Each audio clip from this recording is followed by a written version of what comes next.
Acho que esse tema, de fato, é de suma importância.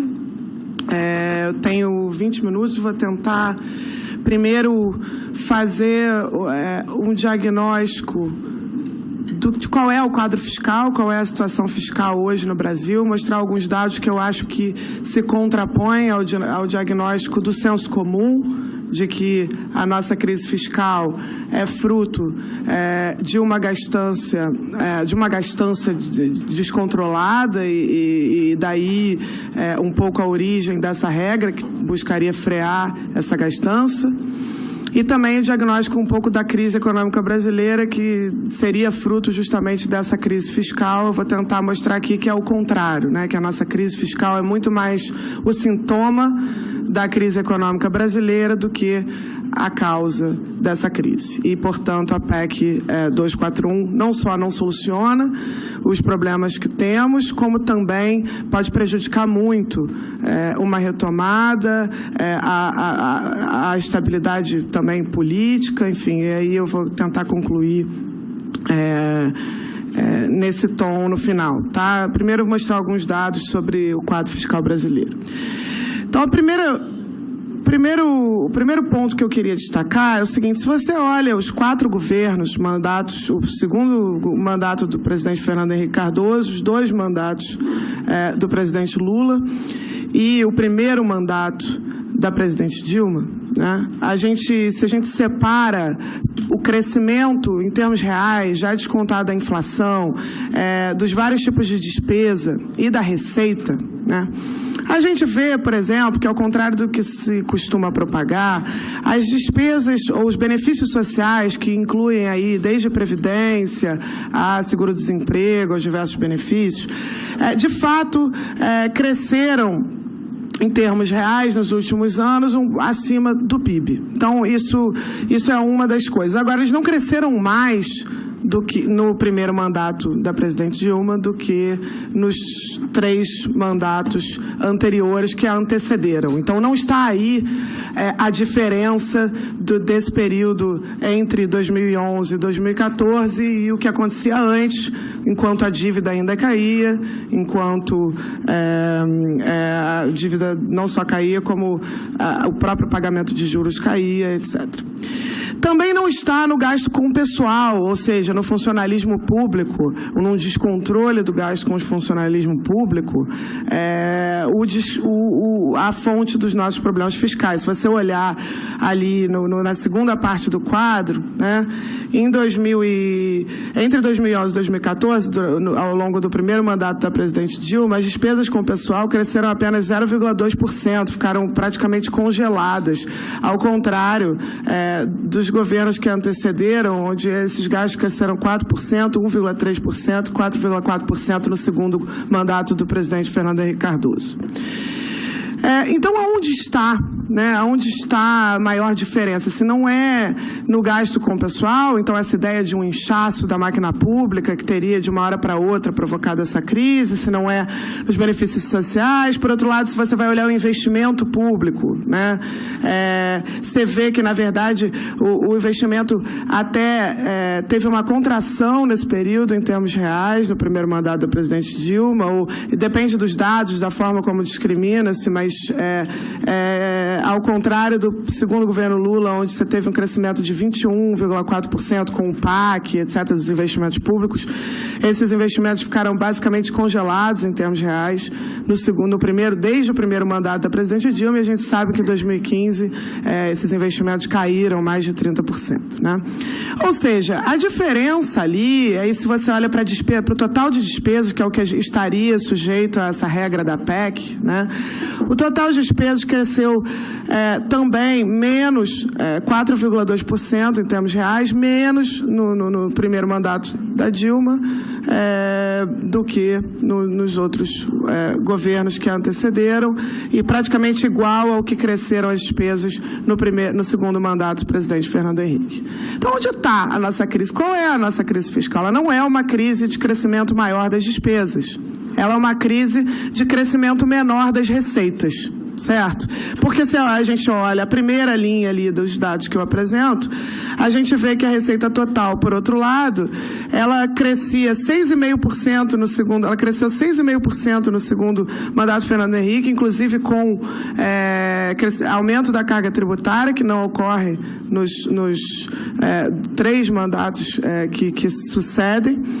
E ela cresce 4,8% no primeiro governo Lula, 3,6% no segundo governo Lula, apenas 2,2% no primeiro mandato da presidente Dilma Rousseff. Ou seja, essa é uma crise fiscal de receita e não de despesa. Tá?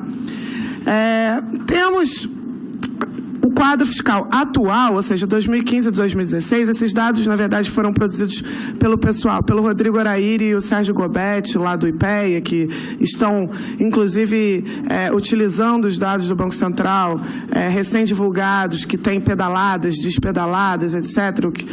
Todos esses pagamentos de passivo para bancos públicos estavam entrando em itens, enfim. Esses dados já estão tratados para essas coisas, não tem nada falso aqui, tá?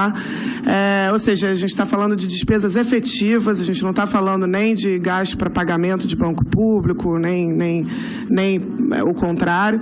E a gente vê que em 2015 houve sim um ajuste, houve sim uma contração fiscal, e essa contração fiscal de despesas foi da ordem de 2,5% em termos reais. Ou seja, o que a PEC propõe, que seja um congelamento, ou em alguma medida, após a estabilização da inflação, um congelamento de despesas reais, na verdade houve uma contração brutal em 2015 e a gente viu as consequências dessa contração. Eu vou tratar sobre isso depois.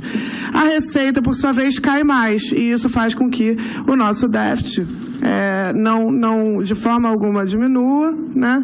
E nesse ano houve uma aprovação de um déficit maior ainda, que afrouxa, e com isso há crescimento das despesas esse ano, mas a arrecadação, a previsão é que ainda caia muito, dado que a economia nem começou a se recuperar, né? Então, eu acho que aí entra o primeiro ponto, que temos uma crise de receita, que é fruto do quê? Que é fruto de uma desaceleração e de uma crise econômica profunda, e, ao mesmo tempo, fruto de políticas. Que políticas? Políticas de desonerações fiscais e outras políticas que impediram uma recuperação dessa arrecadação e que ainda impedem, pois ainda estão em vigor e não estão englobadas na proposta da PEC 241. Além disso, a gente viveu uma experiência recente, já há quase um ano e meio, mais de um ano e meio, que a gente iniciou um processo de ajuste fiscal que, como eu mostro aqui, é mais profundo do que aquele que a PEC propõe realizar, né? Ou seja, a gente teve um corte de 2,5% de despesas efetivas, a PEC propõe, na verdade, para os próximos anos, um aumento ou um crescimento nas despesas reais, dado que a inflação, já vou explicar, está caindo ainda até ela convergir. E esse crescimento menor de despesas não foi capaz de fazer aquilo que os defensores da PEC 241 estão dizendo que a PEC fará, ou seja, reduzir a taxa de juros, controlar a dívida pública, reduzir o déficit fiscal, provocar a retomada da confiança e provocar a retomada do crescimento econômico. Nada disso ocorreu com um ajuste fiscal muito mais brutal do que aquilo que a PEC se propõe a realizar, né? Eu não quero entrar num tom muito técnico aqui. Agora, eu acho importante a gente olhar o que provoca o aumento da dívida, como é que se dá a composição daqueles elementos que estão provocando um aumento da dívida. Se você olhar para a dívida, aí a linha mais escura, que é a dívida líquida, que é aquela dívida que já desconta os ativos do governo, ou seja, se o governo tem reservas internacionais, isso é um ativo do governo. Em teoria, ele poderia usar essas reservas internacionais para fazer pagamentos, ou seja, o critério para a solvência, para a capacidade do governo se financiar, em geral, é a dívida líquida, dado que ativos do governo têm que ser abatidos do conceito de dívida bruta. Mas já que recentemente, por conta desse aumento da dívida bruta recente, e aí com várias explicações, houve uma mudança, um deslocamento do debate para olhar apenas para a dívida bruta, vamos olhar para o que provocou esse aumento recente, que a gente tem que olhar que ele é muito recente mesmo, entre 2014 e 2015, da dívida bruta, tá? E aí eu estou separando nesses componentes aqui. O vermelhinho são os juros, ou seja, o pagamento nominal de juros. Isso aí é a variação a cada ano dessa dívida bruta em relação enfim, em termos nominais, cada um dos componentes. Você vê que emissões líquidas, que é o azulzinho, que é de fato o que é nova dívida, né, é muito menor do que aquilo que é pagamento de juros sobre a dívida anterior. E aí eu quero daqui a pouco colocar por que a PEC em nada soluciona esse problema, que é o problema do pagamento de juros. Então, dentro desse pagamento de juros, aí decompondo aquela parte vermelhinha, tá?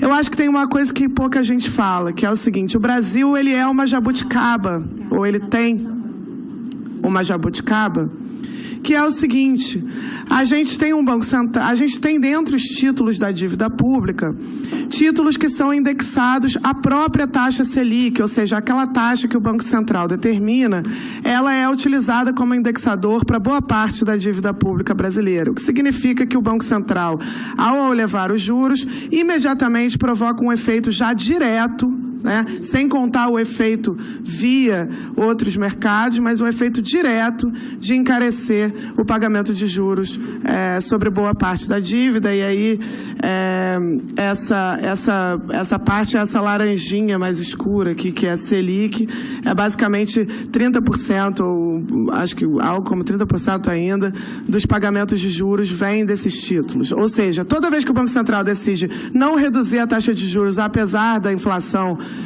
que já está caindo, o Banco Central provoca um custo, esse custo é direto, ele eleva o pagamento de juros e, como eu vou argumentar, ele é mais importante do que o custo que tem a ver com, de fato, um aumento de despesas, tá? Dado que o pagamento de juros representa uma parte muito maior do nosso déficit nominal. Então, dado esse diagnóstico, eu queria ir aos poucos nos argumentos que estão sendo utilizados pelo governo, e realmente é uma pena que a gente não possa debater, porque eu realmente gostaria muito de escutar as explicações detalhadas dos gráficos e dos números que têm sido veiculados nas propagandas dos veículos publicitários pelo governo, que buscam fundamentar a aprovação dessa PEC. Mas, enfim, acho que a gente pode ter alguma discussão de qualquer maneira e cobrar que essas informações sejam abertas e transparentes, porque até agora é um debate que tem estado travado, não só para a sociedade que tem dificuldade de entendê-lo, mas também mesmo para nós, dado que há revisões permanentes dessa PEC e a gente vai descobrindo aos poucos, né? Mas quais são os problemas que a PEC argumenta que poderia resolver?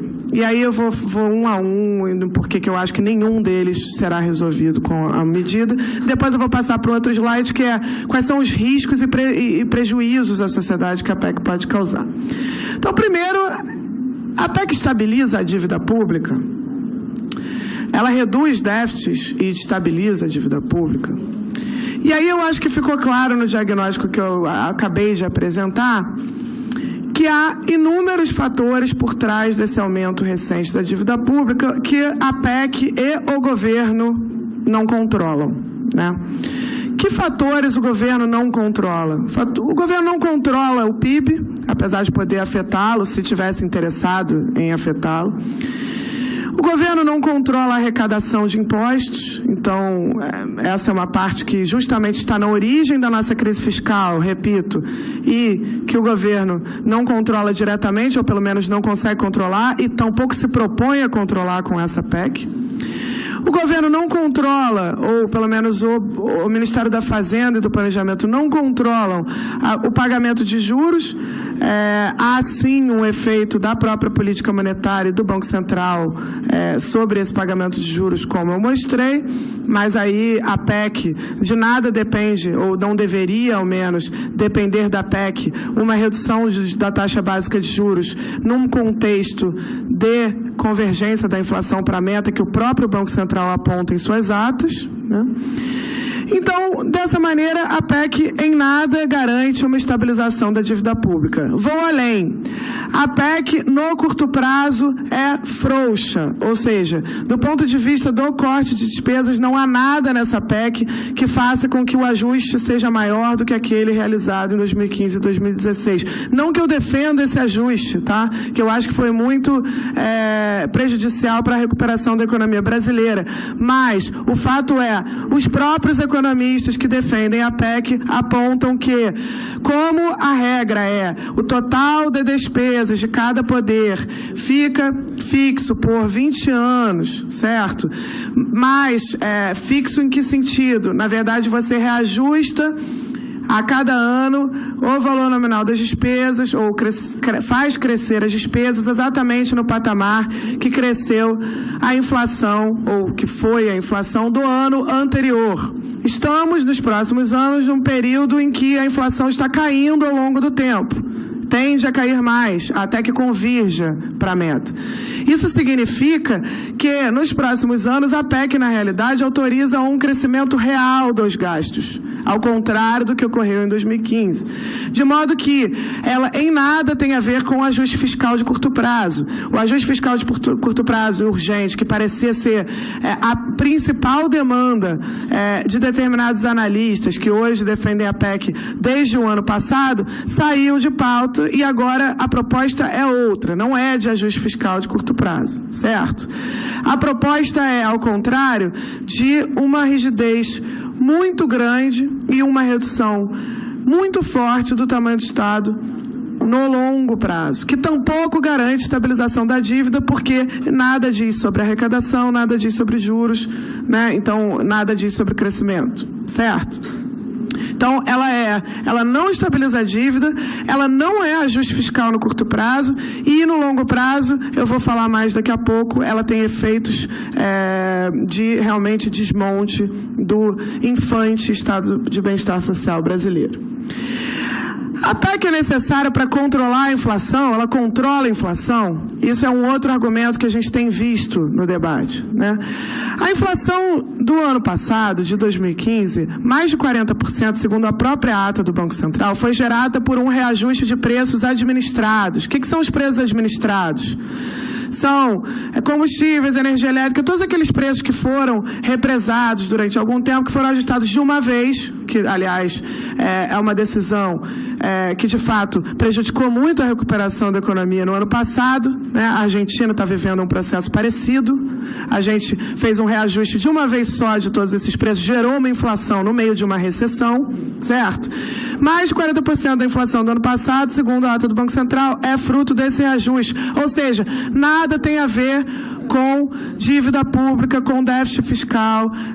Aliás, muito pelo contrário, houve uma contração fiscal no ano passado, a taxa de desemprego aumenta a cada mês e o próprio Banco Central aponta em suas atas para um aumento da capacidade ociosa das indústrias, para uma taxa de desemprego crescente, para uma queda de salários reais. Ou seja, não há nos fatores que hoje explicam a inflação brasileira nada que dependa de uma contração ainda maior de gastos ou de uma taxa de desemprego ainda maior. Essa inflação já está convergindo e o próprio Banco Central aponta isso, apesar de colocar muitas vezes em sua ata elementos um pouco difusos de que dependeria das reformas uma redução da taxa de juros, mas aí eu acho que é mais um jogo político, talvez, do que, de fato, um argumento baseado no próprio modelo técnico do Banco Central, que o Banco Central utiliza.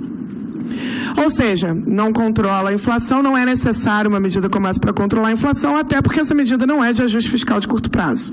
Nem num modelo teórico em que a inflação fosse explicada pelo déficit fiscal, que não essa inflação estaria controlada por essa medida, porque não é uma medida de ajuste fiscal no curto prazo. Essa PEC 241 é necessária para a queda de juros, então o governo tem apresentado um gráfico, inclusive, que ele mostra assim, olha, o pagamento de juros com a PEC 241, ele se reduz em tanto, né? Gostaria muito de saber quais são os pressupostos utilizados nesse gráfico, porque não há nenhuma evidência empírica de efeito nem do patamar da dívida pública, que, aliás, a PEC não controla, sobre essa taxa de juros. Tá? A taxa de juros, como eu mostrei logo antes, no Brasil, ela tem um efeito, a taxa básica de juros do Banco Central, ela tem um efeito direto sobre a dinâmica da dívida pública, porque a gente tem esses títulos chamados LFT, que são indexados à taxa Selic, tá? E para reduzir esse pagamento de juros, uma das pré-condições é que o Banco Central comece a reduzir a taxa Selic, ao invés de continuar aumentando a taxa Selic em termos reais a cada reunião, mesmo sem justificativas na sua própria ata para isso. Tá? É onde ele aponta que, ou a diretoria, o Copom aponta que há uma convergência já em curso para a meta, dado o efeito que já passou dos reajustes de preços administrados que explicaram a aceleração da inflação no ano passado. A PEC 241 gera a retomada da confiança e do crescimento econômico, né? Esse é um outro discurso que vem aparecendo. Eu acho que tem um dado que eu não trouxe aqui, mas que é muito relevante, que está nos jornais de uma forma não muito clara, e que surpreende muito, que talvez ajude a explicar esse tipo de mito, tá? A confiança da indústria vem aumentando muito nesses últimos meses, após o impeachment da presidente Dilma, tá? Ele vem aumentando essa tal desses índices de confiança, onde vão lá e perguntam para o empresário: você está confiante? De uma hora para outra, esses índices começaram a aumentar.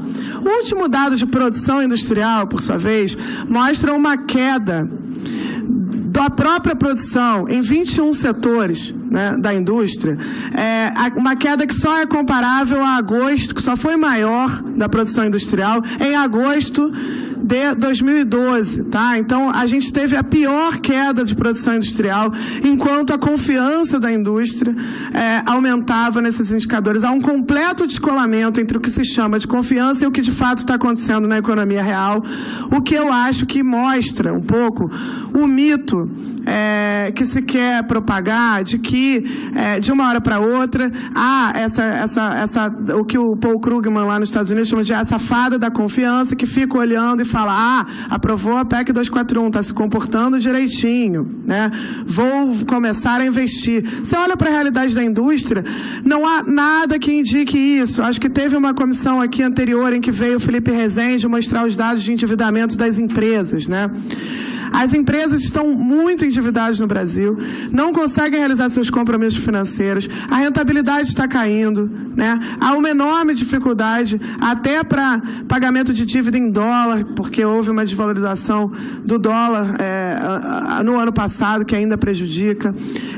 Há um problema de capacidade ociosa crescente, estoques se acumulam. Nenhum dado que você olha da indústria indica que há apenas um problema de confiança. Há um problema real, concreto. Empresários não vão querer aumentar ou ampliar sua capacidade produtiva, investindo, comprando novas máquinas, enquanto eles não estiverem nem utilizando e vendendo aquilo que eles poderiam vender, certo?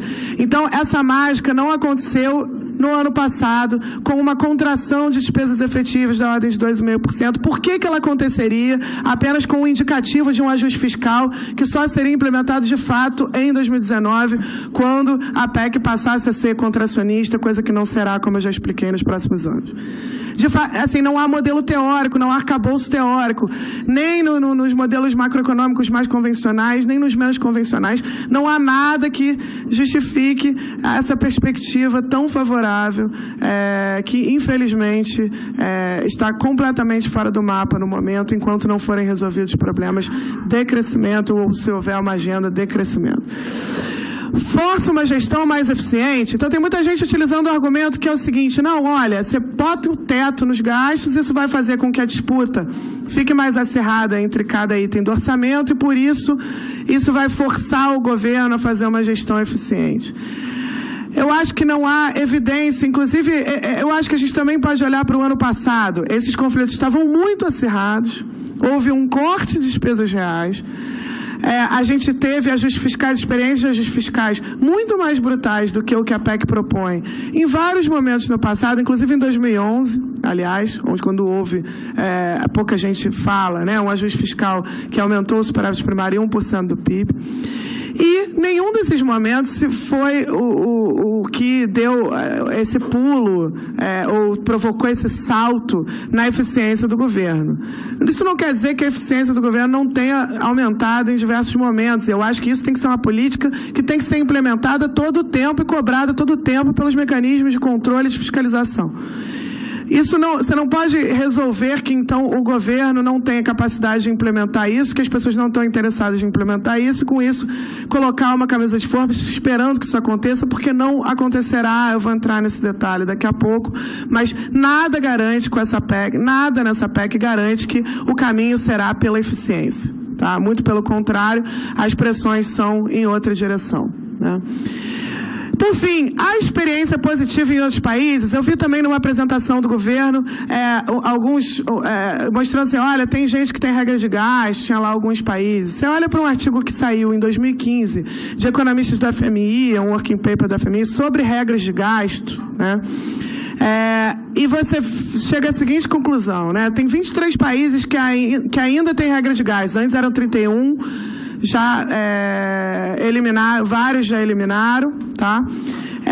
Essas regras, na maior parte das vezes, são regras atreladas ao PIB, ou que tem algo a ver com crescimento do PIB, são regras para períodos curtos, tá? Com cláusulas de escape, ou seja, em momentos em que a economia não está crescendo, você pode sair da regra, elas são usadas de forma complementar a outras regras, outros indicadores.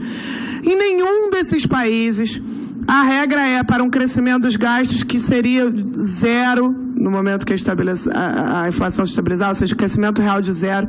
Tem vários países que têm, por exemplo, uma regra para crescimento real de 3, de 4, tá? Não de zero, ok? Em nenhum desses países a regra é por 20 anos. Não há nada parecido. Não existe nenhuma regra fiscal, aliás, que é 20 anos. As regras, em geral, são regras para poucos anos, ou mesmo que cada orçamento, a cada ano se aprove qual é o teto. Ok? Como a gente faz, aliás, para a meta de superávit primário. Há alguns anos você diz, olha, a meta é 4,5%, é 3,5%. Você olha a situação, aprova, o Congresso vai lá e diz qual será. Isso é o que a maioria dos países que tem essa regra faz. Nenhum deles tem uma regra por 20 anos. Nenhum deles tem uma regra constitucional. Então, esse artigo do FMI é muito interessante, porque ele mostra, inclusive, que em alguns países há regras, por exemplo, para o déficit como um todo, que são constitucionais, ainda que não tenham um número específico, tá? Mas nenhum país tem uma regra de gastos na Constituição. Isso não existe em nenhum lugar do mundo, tá? Então, ela é uma regra que é realmente uma jabuticaba em 3 elementos. Eu acho que inclusive os próprios jornais estrangeiros já estão reportando essa regra como algo inimaginável, tá? Assim, parece exagerada para qualquer pessoa que tem alguma noção de regra fiscal pelo mundo, tá? A Europa, por exemplo, tem uma regra, mas é uma regra que tem a ver com o PIB, que depende do crescimento do PIB, etc. E tampouco é tão rigorosa e é alterada ano a ano. A PEC 241 não só não resolve esses problemas, como ela cria problemas. E aí, já chegando ao final da minha apresentação, tá? Então, o primeiro problema que ela cria é o seguinte, ela elimina basicamente o poder da política econômica. Para que serve a política econômica? Para que serve o Congresso? Para que serve o Ministério da Fazenda e do Planejamento se, independente do crescimento econômico, você já está fixando o tamanho do orçamento público, certo? E, inclusive, algumas cláusulas que determinam, como eu vou falar, se você exceder essas despesas além do teto, você já tem, inclusive, na própria PEC, de onde será cortado. Vou mostrar, não é surpreendente que será cortado justamente de quem mais precisa, né? Então, enfim, algo que eu acho que o GSE talvez vai falar mais, que retira totalmente dos representantes eleitos o poder de desenhar e de resolver qual é o tamanho do orçamento, de aprovar esse orçamento anualmente, dependendo de quanto o país está crescendo, né? Então, é basicamente uma PEC que é uma demanda daqueles que não confiam em nada nos representantes eleitos, né? Ela só poderia ser entendida como uma demanda dos que em nada confiam nos representantes. É curioso que esses mesmos representantes votem uma medida dessa natureza. né? Segundo ponto há uma compressão maior de determinados gastos que inevitavelmente vai acontecer com a PEC. Então, é claro que essa disputa, que a gente está vendo desde o ano passado, né, onde é um exemplo, sim, de um conflito distributivo acirrado sobre o bolo do orçamento que está cada vez menor. Nessa disputa, que gastos vão perder? Né? Quem vai perder? E eu acho que, claro, como sempre, os investimentos públicos perderão, porque são a variável de ajuste primeira, né? E aí a experiência internacional com todo tipo de regra de gasto, nesse paper do FMI, isso é apresentado, mostra justamente isso, que os investimentos públicos tendem a cair, principalmente em países emergentes, com a implementação desse tipo de regra. Então, esquece esse motor do crescimento, que já vinha sendo um pouco abandonado, que agora, então, a gente pode realmente esquecer, tá? Aí você pode dizer, não, mas vai ter as concessões. Falta combinar com os russos, né? Porque não tem muita gente querendo investir no Brasil nesse momento. Apesar das propagandas veiculadas, propaganda às vezes não é o suficiente para atrair, você precisa de um crescimento, de alguma perspectiva de crescimento e de retorno, né? Há uma perspectiva, como eu já disse, de um prolongamento dessa crise econômica, porque os investimentos vão estar, mais uma vez, paralisados, vão ser os principais perdedores, não há outro motor, a economia mundial ainda patina, fala-se lá fora em estagnação secular, em crescimento baixo nesses países por muito tempo, certo? Não há nada lá fora que vai resolver nossos problemas. Aqui dentro há uma massa de desempregados que não quer ou não tem interesse em consumir, e temos uma falta total de incentivos para o investidor privado produzir pelos motivos que eu já falei, a capacidade ociosa, etc. Então, sem os investimentos públicos como motor, essa retomada de fato não ocorrerá, a gente vai continuar vendo exatamente aquilo que a gente viu, com alguns bodes a menos na sala, porque é claro que o ano passado houve também uma crise política, um travamento da própria política econômica e da sua capacidade. Tem um artigo que eu queria chamar muita atenção, que é o artigo 104 da PEC 241, inclusive saíram reportagens ontem e hoje no G1, no Estadão, saiu um texto do próprio Felipe Salto, que não veio aqui, eu vou citar daqui a pouco ele, tá? Porque ele não veio, mas o texto dele é público, então eu posso citá-lo, sobre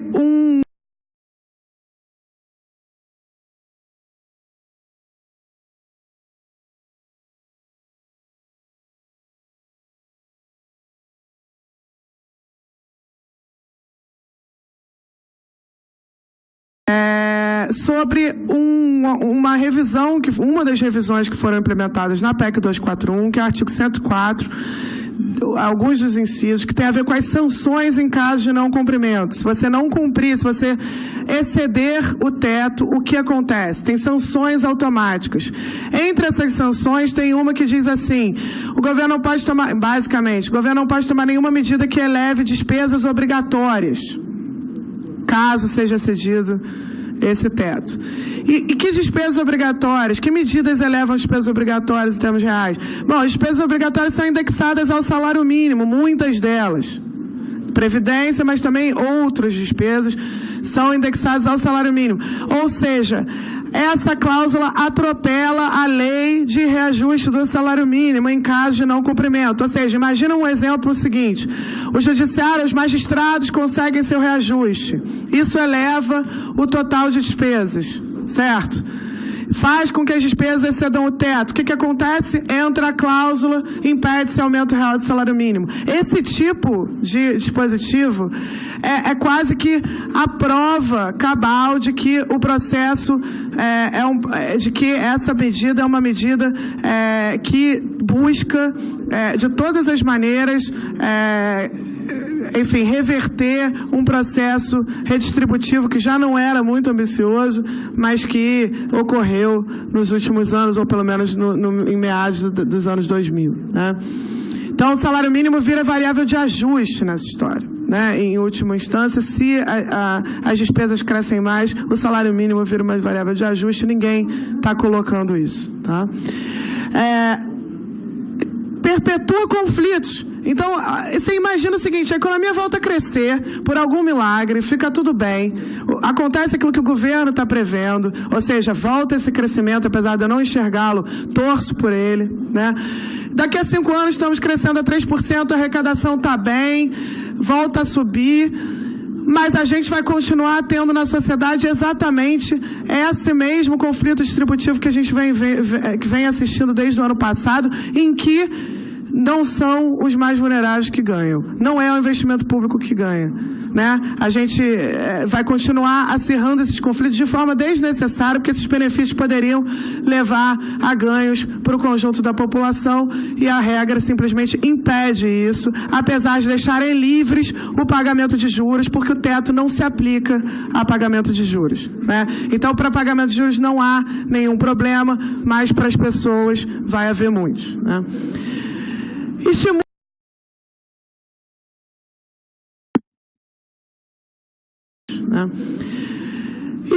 manobras fiscais. Então, olha só, tem uma nota do FMI que diz assim: quanto mais regras, quanto mais rígidas as regras, tá? Uma nota do FMI que sai em 2012, quanto mais rígidas as regras fiscais, uma regra constitucional, é o mais rígido que você poderia pensar, por 20 anos, crescimento zero das despesas, é o mais rígido. Quanto mais rígido, mais manobras são feitas para tentar ocultar o déficit fiscal. Eu acho que depois de uma discussão do último ano inteiro sobre manobras fiscais, sobre transparência, etc., você implementar algo que vai justamente caminhar na direção de um aumento das manobras, porque não há dúvidas de que a contabilidade criativa, como em todos os países foi, essa nota do FMI mostra vários exemplos, quando você implementa regras muito rígidas, a contabilidade criativa corre solta, tá? Então, prejudica inclusive a transparência, tá?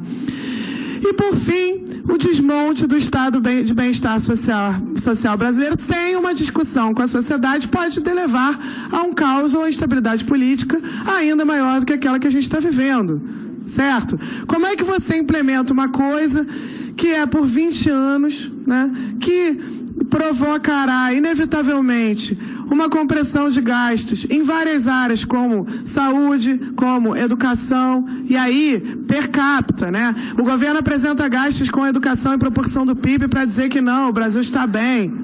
Mas você tem que apresentar por aluno, per capita. Eu quero a comparação correta, ela não é em proporção do PIB, ela é em proporção à população. O gasto é por aluno, né, que interessa. Claro que pode ter ganho de eficiência sem aumento de gasto, mas não é verdade o que está se propagando também, que não houve nenhum, que com o aumento de gasto com a educação não houve nenhum aumento. As notas do IDEB mostram que houve sim uma melhora na educação básica no país, tá? É um desmonte no seguinte sentido, né? Então você imagina, a população vai continuar crescendo, apesar dela estar crescendo mais devagar, né?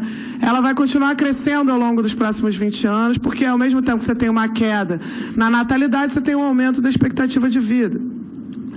Essa população cresce, os gastos ficam parados. Imagina um momento já em que a inflação se estabilizou e esses gastos ficam parados em termos reais.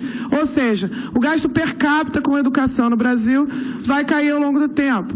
Os gastos em proporção do PIB do Brasil, e a mesma coisa com a saúde, né? Os gastos em proporção do PIB do Brasil, segundo as simulações, se a gente crescer devagar como crescemos entre 80 e 90, vão passar de 40% do PIB para 23% do PIB. O que é isso? É mais ou menos o que vigora em países como Burkina Faso, Guiné Equatorial, países que não têm condições ainda de prover um estado de bem-estar social, nem esse estado deficiente que a gente tem, que vem oriundo do Pacto de 88. Tá? Então, realmente, a gente está caminhando. Isso, se a gente crescer mais, a queda é maior ainda. A gente iria para 19% do PIB. E per capita algo que é ainda mais avassalador. Tá? Ou seja, a gente estaria caminhando nos próximos 20 anos para uma outra sociedade que não é aquela escolhida não só em 88, mas também nas últimas eleições e nas próprias manifestações pró-impeachment. Há um levantamento realizado por pesquisadores da USP nas manifestações pró-impeachment impeachment na Paulista, desde março do ano passado, que apontam que 92% das pessoas que estavam nessas manifestações são a favor de um sistema de saúde e de educação público, gratuito e universal. Ou seja, não há nada que seja de manifestação recente da sociedade brasileira que vá na direção de simplesmente desmontar esse sistema e, como falei, sem mostrar as outras coisas. Eu quero só citar o Felipe Salto, que não veio, tá? Saiu um texto do Felipe Salto com a Mônica De Bolle ontem, chama A PEC do Teto Não é uma Brastemp. Como às vezes se costuma taxar economistas, não, deve ter economistas que são irresponsáveis mesmo, etc. Eu certamente não tenho nenhum sadismo, não gosto de déficit fiscal, não gosto de inflação, não gosto de endividamento crescente, não gosto de baixo crescimento, então acho que isso não é o que diverge, o que causa divergência entre os economistas. Mas, de qualquer maneira, como as pessoas costumam atribuir isso, eu acho importante usar argumentos, inclusive daqueles que são a favor, ou foram a favor do ajuste fiscal do ano passado, contra essa PEC. Né? Então, esses são dois economistas que apoiaram todo o ajuste fiscal, deveria ser o mais rápido, etc, etc. E aqui são algumas citações do texto deles que saiu ontem. Está no blog do Felipe Salto, que não pôde comparecer. A regra continua a valer por 20 anos, o que não ocorre em nenhum lugar do mundo. Na maior parte dos países há combinações de regras diferentes, por períodos menores, podendo haver revisões de tempos em tempos. A PEC está desbalanceada, tem efeito nulo no curto prazo, depois ele fala que ela é excessivamente rígida no longo prazo. Se o país voltar a crescer, nada mais justo e desejável que a sociedade se beneficie disso. A PEC impede, né? Ela perpetua os conflitos que a gente está tendo hoje no momento de recessão para momentos de expansão. Essa lei do reajuste do salário mínimo, aí ele também notou a cláusula da 104 que foi revisada, será atropelada por esse novo regramento. Tá? Então, será uma variável de ajuste. A verdade é que não se faz política econômica no tapetão, eles concluem. Certo? Não adianta você querer fazer uma lei, baixar um decreto, né? E supor que aí, a partir daí está tudo resolvido, que a política econômica, na verdade, continua dependendo da vontade, das prioridades, né? De cada governo, de cada representante eleito. De modo que você pode tentar no tapetão resolver um problema, mas isso não vai resolver se não houver vontade de ser mais eficiente, mais transparente, mais estratégico, mais realista. Certo? Não resolve-se com decreto.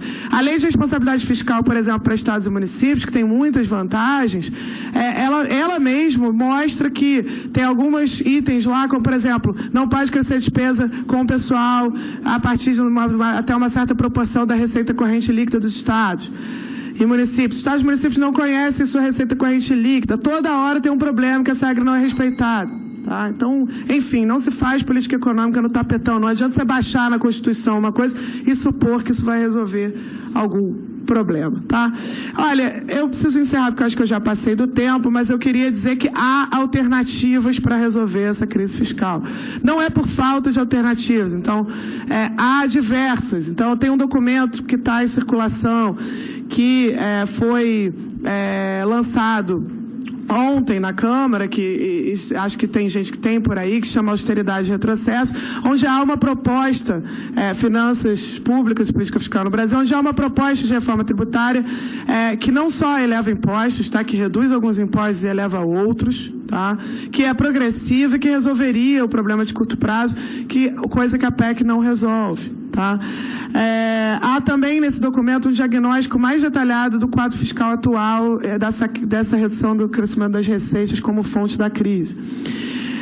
A gente, além disso, tem um problema que é um conjunto de desonerações fiscais concedidas sem contrapartidas muito amplas, custosas, que ainda estão em vigor. Por que a gente não está discutindo isso? Né? Por que a gente está discutindo cortar a saúde, cortar a educação, cortar salário mínimo, impedir aumento real e não discute desonerações, ou seja, reduções de impostos concedidas para grandes empresários em diversos setores, sem contrapartida, que são muito custosas e que não foram eliminadas nem com a tentativa do ministro Joaquim Levy no ano passado de passar isso no Congresso. Ou seja, isso não é a primeira forma de se pensar nesse ajuste. Tá? precisa-se de uma agenda de crescimento econômico. Enquanto não se estiver falando em crescimento, renda, emprego, esquece qualquer tipo de estabilização da dívida pública. Investimentos públicos são essenciais nessa retomada. Então, isso tem que estar em qualquer agenda. O orçamento público não é o orçamento de uma família, como se costuma colocar. Não é. Os gastos que você faz afetam quanto você ganha. Na família, não. Certo? Os gastos, os investimentos do governo têm um efeito não só de aumentar a produtividade, melhorar custos para os empresários, como também de gerar emprego, renda, certo? Isso, por sua vez, ajuda a dinamizar uma economia que não tem hoje nenhum motor de crescimento. Isso é muito relevante. As concessões não são o caminho. Se mostraram ineficazes, vão dizer, não, é porque era desconfiança política, não, é porque era mal desenhado. Na hora que você vai olhar, o programa anunciado pelo governo é muito similar àquele que já estava. Não há nenhum indicativo que, com a economia ainda caindo 3,3% esse ano, segundo as últimas previsões, com a produção industrial tendo caído no último mês em 20 setores, com a capacidade ociosa subindo, com o desemprego aumentando, que haja um interesse tão grande assim em investir no Brasil. Se o governo não investir direto, isso muito provavelmente não vai sair do papel, tá? Essa aposta que o setor privado que vai fazer, que você dá incentivo, que você subsidia a margem de lucro do cara, você dá crédito, essa aposta foi feita nesses últimos 5, 6 anos. Essa aposta não funcionou para acelerar essa economia, tá? Por fim, a gente já tem instrumentos de fiscalização, de controle, de planejamento orçamentário. Porque parece, eu vejo argumentos, olha, não, precisa ter uma regra. A gente já tem meta fiscal, a gente tem um planejamento, tem que passar pelo Congresso, o Congresso tem que aprovar, certo? Isso, se não for cumprido, também tem que ter uma revisão, etc, etc. A gente tem mecanismos que são mecanismos normais, que é o que acontece em todo o país do mundo, são mecanismos de fiscalização, de controle, de planejamento orçamentário. É assim que funciona em outros países, certo? Então, mesmo nesses países que tem, nesses poucos países que tem alguma regra de gasto, não é uma regra rígida, é uma regra curta, para poucos anos, cheia de cláusula de escape, que é, na verdade, parte desse planejamento orçamentário, que não é uma cláusula da Constituição. Isso não existe. Isso não existe. Constituição não resolve uma coisa desse tipo, tá? Independente do que está acontecendo, independente do que é o governo, independente do que é o crescimento, independente do que é as coisas, isso não gera nenhum benefício. Então, por fim, eu acho que ninguém aqui discorda que eficiência de gastos públicos, transparência de gastos públicos, realismo nos gastos públicos, estratégia nos gastos públicos, isso tudo é interesse, não há divergência de que todos queremos isso, né?